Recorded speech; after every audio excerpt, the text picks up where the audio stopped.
Hello everyone, this is Sagar. Quick wrap up करते हैं bank Nifty और Nifty analysis का। तो हम बैंक निफ्टी से शुरुआत करें तो bank Nifty weekly time frame पर देखें तो अ, यहाँ पर इस ग्रीन कैंडल का 50% भी ब्रेक नहीं कर पाया है। मतलब यहाँ पर बायर्स डिफेंड कर रहे हैं अपने लेवल को। तो यहाँ पर बायर स्ट्रॉन्ग है वीकली टाइम फ्रेम पर देखें तो। एंड डेली टाइम फ्रेम पर यहाँ पर एक रिसेंट ऑल टाइम हाई लगाने के बाद एक पुल बैक दिया और यहाँ पर एक वाला पुल बैक इस हाई को ब्रेक नहीं कर पाया। यहाँ से एक पुल बैक लेकर नीचे आ चुका है। तो ये मतलब लुक लाइक एम पैटर्न भी है और यहाँ पर एक सपोर्ट भी है। यहाँ पर एक सपोर्ट भी है यहाँ पर। और इस कैंडल को आप जरा गौर से देखें तो आपको पता चलेगा कि कंफ्यूजन कैंडल है। मतलब सपोर्ट लेवल के आसपास इस तरह की कैंडल बनाना मतलब एक कंफ्यूजिंग क्रिएट कर सकता है हमारे लिए भी और दूसरे लोगों के भी लिए भी। तो हम 15 मिनट टाइम फ्रेम पर देखें तो 15 मिनट टाइम फ्रेम पर सॉरी, एक बार 1 आवर के टाइम फ्रेम पर हम देख लेते।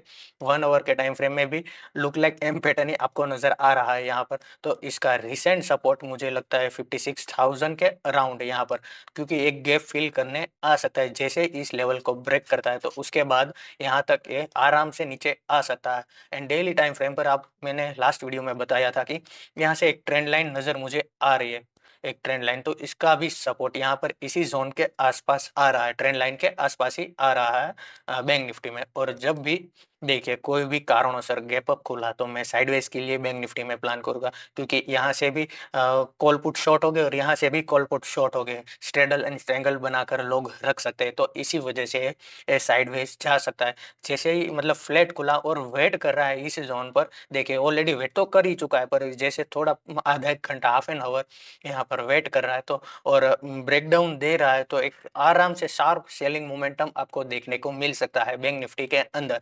ये भी है थोड़ा सपोर्ट टाइप हम बोल सकते हैं। 56,328 यहाँ पर एक सपोर्ट हम बोल सकते हैं। तो मेरा एनालिसिस ये रहने वाला है। जब भी गैप डाउन खुला, यहाँ पर गैप डाउन खुला तो इसी तरह से कोई भी यू टाइप पैटर्न बनाया तो मैं यहाँ से शॉर्ट करने का प्लान बनाऊंगा। एंड हम देखे निफ्टी को देखते हैं। निफ्टी का वीकली टाइम फ्रेम पर चार्ट देखे तो इस वाली ग्रीन कैंडल का 50% से भी ज्यादा ब्रेक कर चुका है। यहाँ पर करीब करीब 25,150 यहाँ पर तो आ चुका है। एक सपोर्ट लेवल है यहाँ पर निफ्टी का।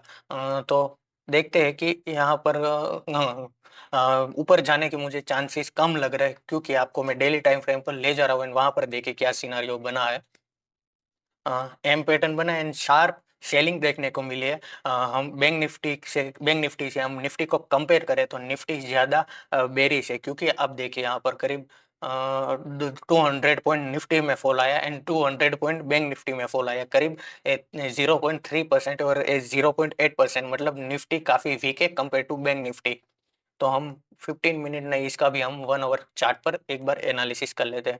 तो मुझे तो लगता है कि इस जोन तक आराम से आ सकता है। 24,550 इसी जोन तक आराम से निफ्टी आ सकता है। जब तक इस लेवल को ब्रेक ब्रेक कर दे उसके बाद ही मैं क्या प्लान करा। और यहाँ से कोई भी बाइंग के साइड में पोजीशन अभी फिलहाल के लिए बनाने वाला नहीं, जब तक मुझे हायर आए कोई पैटर्न नजर नहीं आ रहा और यहाँ से कोई kind of W type pattern ना मिले, तब तक मैं निफ्टी में कोई भी प्लान नहीं करने वाला हूँ। यहाँ पर इसका भी सेम सिनारियो यही है कि देखिए गैप डाउन खुला, यू पैटर्न बना, उसके बाद ही मैं शॉर्ट करूंगा। इसी तरह देखिए कैसे लास्ट फ्राइडे के ट्रेडिंग सेशन में गैप डाउन खुला और ऊपर से रिजेक्शन लेने के बाद एक शार्प सेलिंग मोमेंटम देखने को मिला, क्योंकि यहाँ पर भी एक गैप फिल करने आ सकता है यहाँ से। और यहाँ से गैप डाउन खुला तो एक मैं बाइंग की तरफ प्लान करूंगा, क्योंकि यहाँ से देखे तो 25,500 से कंटिन्यू सेलिंग आ रही है। तो मुझे लगता है कि तीसरा दिन हो सकता है से मोमेंटम का, मतलब बेरिश मोमेंटम का। तो यहाँ से एक शॉर्ट कवरिंग मूव आपको देखने को मिल सकता है करीब 25,200 तक। तो मेरा निफ्टी में ये प्लान है कि साइडवेज गया, वेट करा तो मैं सेलिंग के साइड प्लान करूंगा। पहला टारगेट ए रहने वाला एंड सेकंड टारगेट यहाँ पर 24,950 के आसपास मेरा सेकंड टारगेट रहने वाला। तो ऊपर के साइड में साइडवेज के लिए ही प्लान करने वाला हूँ निफ्टी और बैंक निफ्टी दोनों में। Thank you for watching.